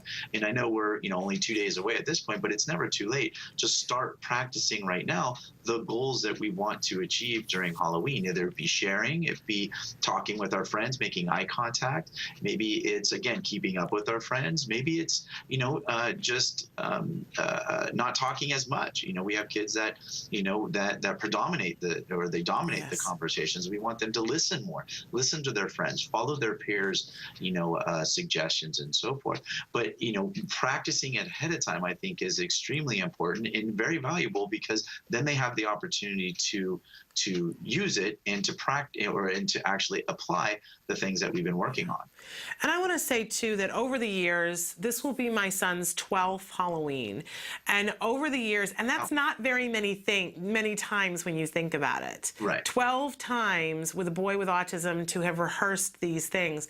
But each year, especially when he was younger, I had too high of expectations. The year that he was diagnosed, right before he turned 3, I thought, oh, this is going to be the first year that he gets it, because when they're 1, they don't really get it. He was 2.5, and I thought he's going to get it, and I was so excited. And he was in his Buzz Lightyear costume, which he loved, and I think we went to 3 houses before there was a full-on meltdown. Right. And I was so disappointed, and now I look back and think 3 houses, that was enough. Right. That was And totally then the next year it's 5 houses, and Right. maybe the next year it's 10 houses, right? So I want to give some hope to parents that they don't think that whatever happens with this Halloween means that that's what's going to happen every Halloween. Right. Well, and I think your example is what we were talking about earlier as well, is what's going to be most appropriate and most successful for our kids versus what was our expectation when we were at kids, right? Yeah. When we were 6 years old, 7 years old, we ran around the whole neighborhood. Yeah. We were out for hours. That's not the same as what our kids can do in what they should do, right? We want to make it successful. If it's 3 houses and they're happy and they've met their goals, they've said thank you and they've kept up with their friends, or they did their little speech, got their candy, and then went back to mom and dad, and they can only tolerate 3, 4 houses, that's a success. Yeah. Take it, enjoy it, go back to the house. And relish in it, because that is a successful evening. Yeah. And all of our kids aren't going to want to trick or treat. There are some that aren't going to want to trick or treat at all. Right. And some just want to be just follow. Yeah. Or to just, some kids prefer to stay at the door and hand out the candy. Yeah, some kids prefer not to participate at all. And while that's disappointing on a parent level, it's not the worst thing. But would you encourage parents who have the kids who don't want to participate at all to at least go to one house and experience that, or let it go? Well, again, depending on the severity of their deficits and where they are, I think trying to get them involved in something that their other peers are going to be involved in is important, right? Yeah. And again, it might be minimized all the way down to just handing out candies or wearing a costume and dropping candies in a bucket, or just opening the door and letting mom and dad do the rest. Some participation in what's going on around them is important because it gives them more observation, more environment, community awareness, peer awareness of what's going on. We do want to try to get them at their level, though. I think, like we keep saying, it's very key that we're doing it at their level, at their pace, to get them involved in these situations so that they're more aware of what's going on, more aware of the holidays, more aware of things that they might be learning in school. Age appropriateness is very important too. Very young ages, maybe they're too young to really experience or understand what's going on. But when they're at the age and the ability to, just really start understanding what's going on in their environment, I do think it's important to have some type of participation. Yeah. Either it be, a very minimal to, complete inclusion. Yeah, I've spent years. My husband is a regular Santa Claus, and even before I met him, I was an elf at Santaland in Macy's years ago. And you get to see a wide range of kids sitting on Santa's lap. And it's very interesting to me that we all understand that there is an age when kids are toddlers when they will be terrified of Santa Claus. Right. We all get that, and we let our kids have that, and we don't push it. But it's interesting to me that when kids get a little bit older, there is a need to push. And it's both in the autism community and outside the autism community. And I've watched so many parents push, and then we get to the meltdown, or other parents who are actually more successful who say, you don't have to do it, but we're going to stand here for a minute. Right. We're just going to look at Santa, and it's going to be okay. And sometimes when parents take that minute and say that, then the child is willing to stand next to Santa Claus to take a picture, which means the next year they're more willing to do other things. Absolutely. It's all a process. That's a perfect example of capsulizing what I was thinking, is just slow inclusion, slow involvement, slow observations. They're still participating. They're still, enjoying the event, but they're doing it at the level in which their comfort level is, and that opens up the door for more comfort level. That opens up the door to more experiences, and it opens up the door for more observations. The more they're aware of things, then the more likely they are to try things. When things are confusing or unaware or new, anyone's going to be more timid, more reserved, more anxious. And by launching them into something and trying to get I think a lot of times it's our expectations met, then we're going to have a failed result. Yeah. Well, Vince, we thank you so much for your time and all the things that you do. We're almost out of time here. I want to remind everybody that you're going to be back with us in 2 weeks again.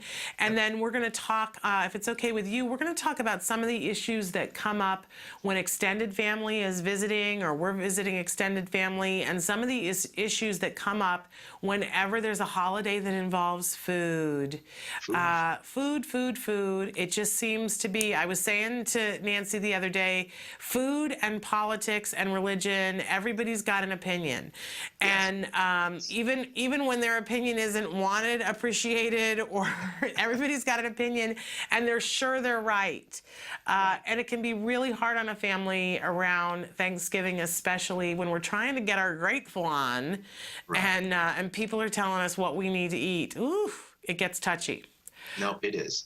So we're going to talk about that in 2 weeks. So, but we also want to take just a second to talk briefly, we just have a minute here, Vince, about some of the things that are going on for you internally at CARD and how you're connecting with families and helping CARD families. So if there are CARD families who are watching, we want them to know about some of the things that you're doing.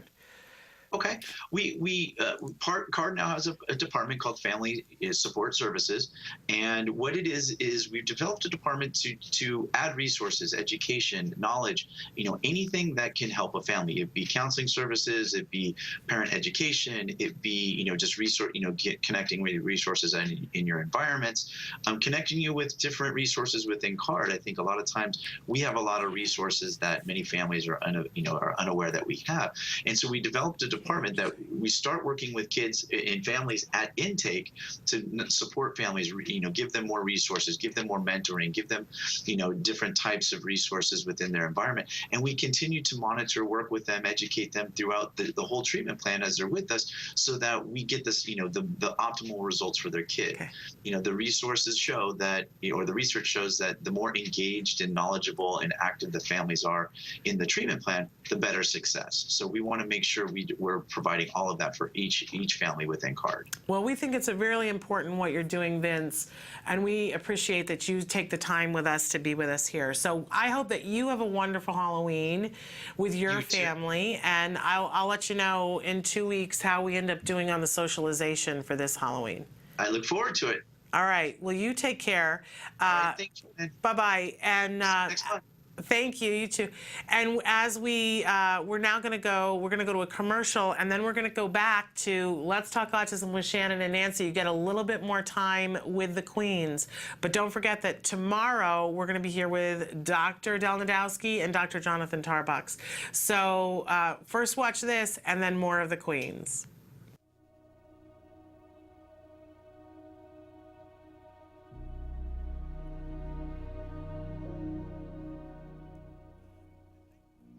Hello there, fellow activist.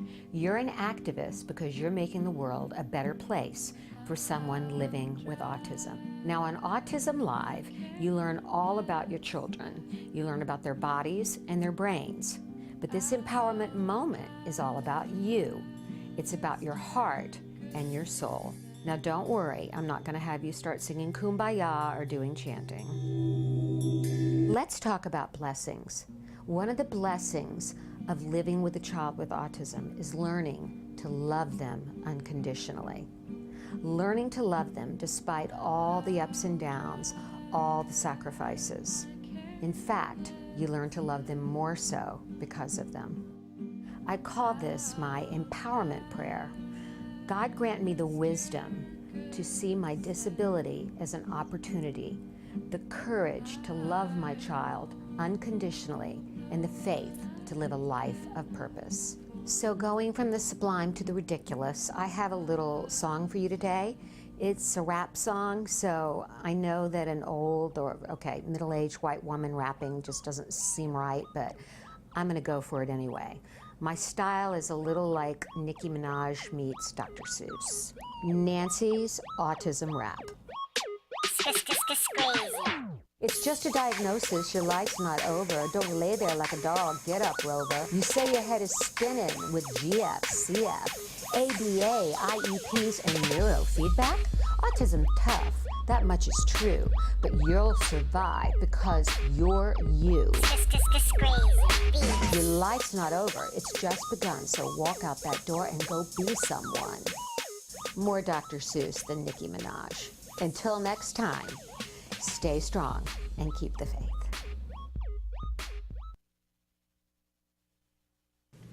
Hello and welcome to Autism. I am Queen Elizabeth I, aka Nancy Alspaugh-Jackson. And I am Queen Elizabeth II, aka Shannon Penrod. Welcome. Having so much fun here with my friend Nancy, who encourages me to dress up. Oh, no, you started it with Lucy and Ethel. I didn't start that. A viewer said that we were the Lucy. A viewer said we were the Lucy and Ethel of autism, which we kind of are. And here we proved it. And then so we became Lucy and Ethel last year, which we loved. I kind of went crazy. I did a Lucy makeup tutorial, you know. And Shannon had no idea how serious I could get about these things. So, which is why I look like Martha Washington in the picture, standing next to the Madame Tussauds Lucy, and I look like I look bad. But anyway. So this year, she's outdone herself, corgi and all. Can I tell you, and we were talking about this earlier. And I did bring you a purse, because you never go anywhere without a purse. And we did mention, we don't want to name names, but we did mention that there are shows, network shows, where people have teams of people helping them to dress up. Yes. As I was sitting there last night at 11:30 sewing a dress. Exactly, darling. And I was making this headdress for the last week, the elements, bringing them together. And, you know, I had to, this morning, start very early turning myself ivory, because it's not my natural color, so to speak. Well, but we were going to talk a little bit about what Halloween has been like for us, and some of the pitfalls that we've run into, so that hopefully we learn from those, and you know, if there's an opportunity for you guys to learn from the mistakes that we have made in Halloween's past. I gotta just say, it's really fun to be sitting here having a good time at Halloween. Yeah. It is, because I used to call Halloween my worst nightmare, starting when Wyatt was about 2, because he was just, you know, was regressing more and more and more. The tantrums were more and more and more. He was nowhere near a diagnosis. We'd wasted another year after that. You know, speech therapy and not getting a proper diagnosis, but that's a whole other book. And we were out at he had a little best friend from Mommy and Me. I did a Mommy and Me exercise class, and he became best friends with a child, and they were like brothers, and it was very evident soon that as Ryan was talking, Wyatt was losing all talking, as Ryan was becoming what seemed to be more interested in everything, Wyatt was less, and the tantrums started.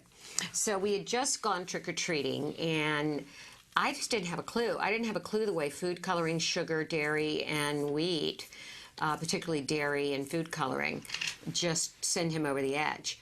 So he had eaten all this candy and the sensory stimulation, because that was a big issue.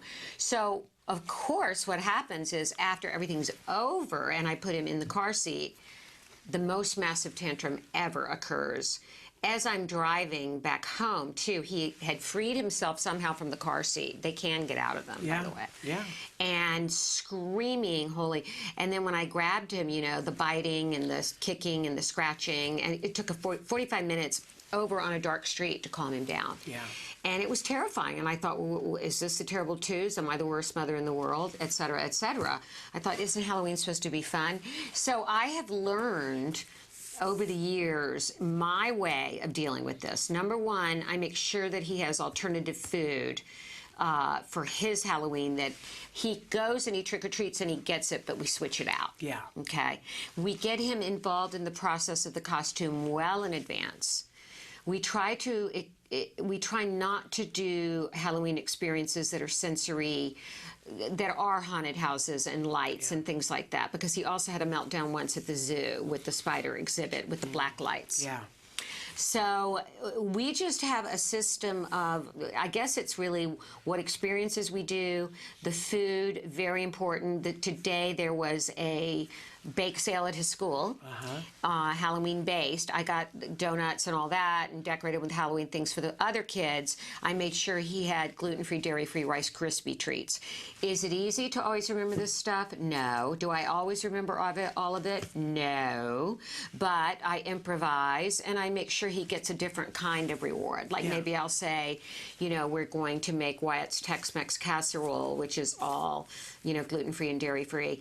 And I have learned, and actually you helped even further cement this with Wyatt. You spent some time with him recently, and you noticed after he had, it was dairy-free and gluten-free, but it was a sorbet or a... it was an ice. It was a sorbet, it was an ice, yeah. And it had sugar in it and some dye, we think. And you saw the reaction happen so quickly. It was, you know, and sometimes it takes an outside eye, but... Right. And can I tell you that I went to Nancy to talk about it, and I had trepidation about it. I said, you know, I don't want to overstep, but I saw this happen. He was right as rain. He was right as rain, and we were having a conversation, and everything was wonderful. And he had 2 bites of that. I don't know whether it's the sugar or the dye, and he was a different child. And you know what? We've known that for years, but you get lax about it. Of course you do. That happens with my child, too. I get lax about it. And we know for certain that he reacts to that. And we know for certain our child reacts to, he cannot have any form of dairy. He just can't. It's too tough on his...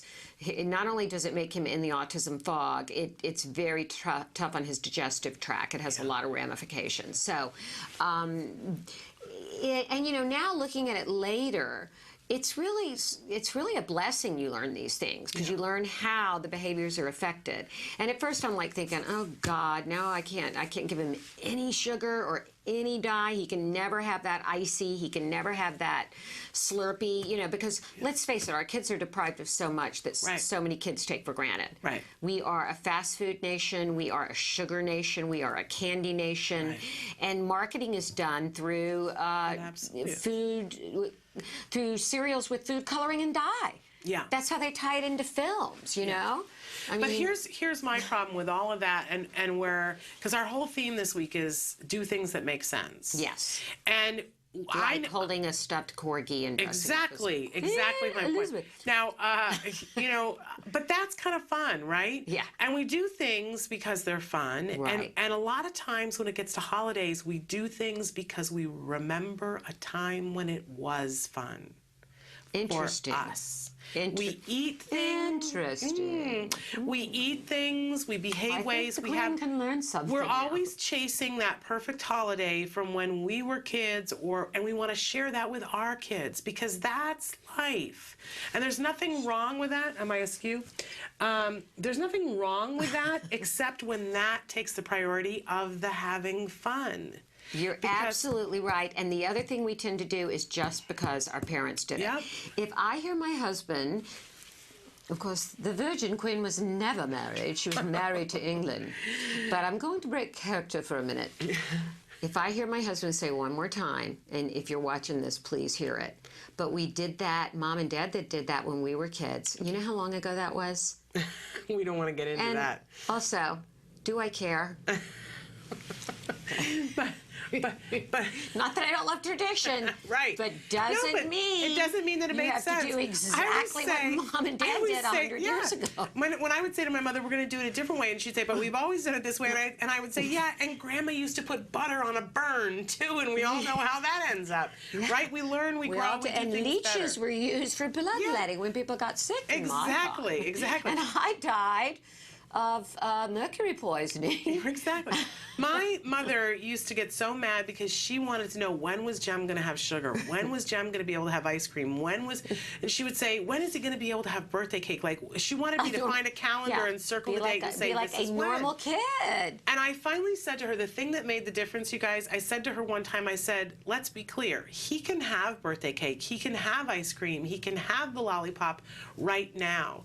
But here's what I know about my kid. If he has that, he won't be able to talk for the next 2 weeks. So do we want to trade and give him a lollipop so that you can feel better and give up him talking for 2 weeks? And she went, what? And I know. I said, that is what will happen. He will be a mess. And if you want, you're here for 2 weeks. Let's do the demo and have him do it. But you're going to feel bad if we do that. And she said, no. And then she would quote that to other people when they would say, that's he can't great. have cake. Well, that's a fast learner. And she would say, he can have cake, but nobody in my family ever learned that fast. I'm telling you, when you put it that succinctly. That's good. That's a good thing to do. Although my parents went to great lengths before they passed away, when we would go to Virginia to get all of Wyatt's special foods. They were so dear about that. They would go, to whatever their version of the not Whole Foods, they're more small markets there. And they would go and they would get everything I specified so the trip would be ready. Right. And, if you put it in those terms, and I'll never forget something Andrew Levinson, the really great biomedical autism doctor, said to me when he was treating Wyatt. He said, when I said something in the early days about, it's just, I hate it. We go to birthday parties, he can't have the cake, he can't have the pizza. What does every birthday party have? Cheese, pizza, and cake.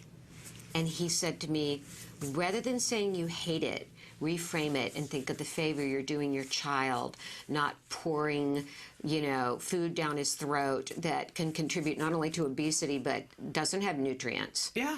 And you're doing something that's better for his body and mind. Reframe it. Yeah. I honestly remember like the first couple of times I went to birthday parties where it was very clear that Jem's food was different and the kids were like, what's going on? And feeling really angry, like, how come we got left out? How come he can't have the cake? Why is my life? And I would look at the other moms and be like, well, how did they luck out that their kids can just eat whatever? But you know what happens when your kid doesn't have it? You get to sit back and watch. And I remember once in particular, they had a black cat cake. It was black frosting. And so all the kids were walking around with this frosting, and they would stick out their tongues, and everybody was taking pictures of their kids' tongues that they were black from the food coloring. And the kids started to get wilder and wilder. Right, and I'm watching my watch, and it gets to be about 15 minutes after the cake is served, and everybody started crying, except for the one kid who was hitting his head on the wall, who was not on the spectrum, right? And all the moms were like, "What happened? I don't understand." And I was like, And my kid, the one kid with autism there, was happily playing and walking around. Yeah, I didn't get a picture of a kid with a black tongue. Bummer for me. But I was the only person who took my child home that wasn't crying. I know. It got hard for me, though, when Wyatt started saying to me whenever we go to parties, and he'd say, "Can I have that?" And I'd say, "No, darling." And he'd go, "It's hard, Mommy. It's hard." That was his standard line. Yeah. That worked for a while. Yeah. And our kids, if nothing else, are very smart about how to manipulate. So that did work, and I would say, okay, one little, and then I realized, okay, one little turns into woo. Yep. And giddiness and silliness and stimulatory behavior and saying things over and over. And if I really want to go crazy for the next 5 hours, listening to, him repeat Buzz and Woody dialogue directly from the movie, or... Okay. All right. So, Calby, do we need to take a break? We have decided what is sensible, haven't we, my dear? I find it remarkable that, we are two of the most powerful women rulers ever. Yours largely, figuratively, I was really hands-on. I defeated the Spanish Armada. I beheaded many. And I know that you're very ceremonial, but it's a tough job, I must say. And I just have to say, I think if more women ruled the world as I did, the world would be a better place. Absolutely. We're going to take a break, and then we're going to be back with more after these messages.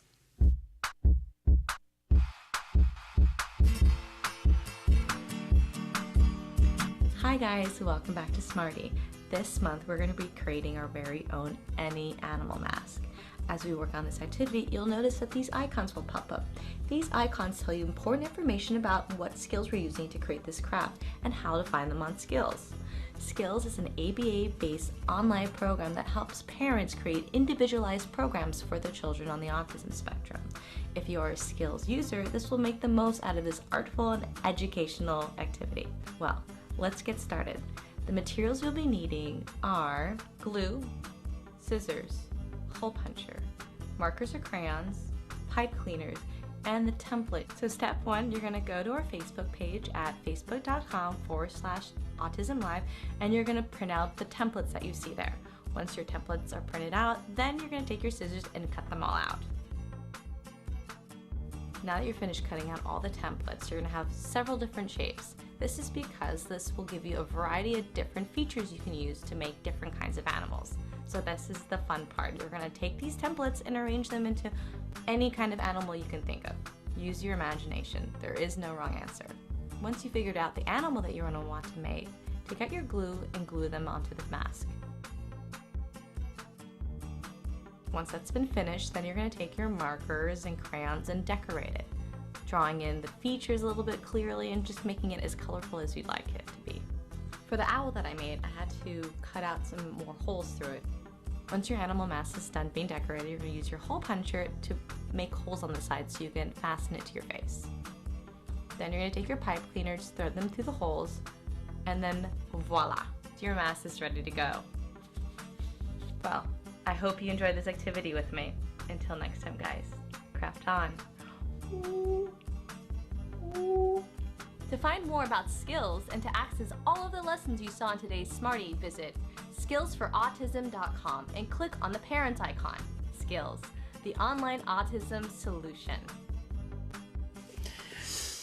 Welcome back. Welcome back. I'm sorry. Elizabeth's dog has been staring at me the entire program. Control that beast. I painted this dog's face. This dog was completely cream colored, and I with a magic marker and painted it. I had so much fun on Saturday. And you said your dog was going crazy. My dog. We would like come in the room, and this dog would be moved, and I would go, "Who moved the dog?" And then my husband caught our Cujo dog moving it. So she can eviscerate that dog. I believe she will be eviscerating. Now I've gone into Julia Child. I told Kelby Your earlier Hobbit did. Yes, I've forgotten. And now we're going to cook the swan in a duck. And now I'm going to go rule the world. Yes. We are completely out of time, but I want to thank you for being here. We want to wish all of you happy Halloween, and safe and fun. Right? All right. So tomorrow, we are still here one more day, so make sure that you're here tomorrow. We'll have Dr. Adele Nadowski with us. Dr. Jonathan Tarbox will also be with us, and we're going to be talking more things about how we do what makes sense, especially in light of these holidays coming up, and answering your questions. So make sure that you're with us. Fabulous. It's a royal lineup. It is a royal lineup. So we're the queens. Wishing you happy Halloween. Off with the heads. Make sure you give... Not off your heads. Give your kiddos a hug from me. And me as well. Goodbye. Bye-bye.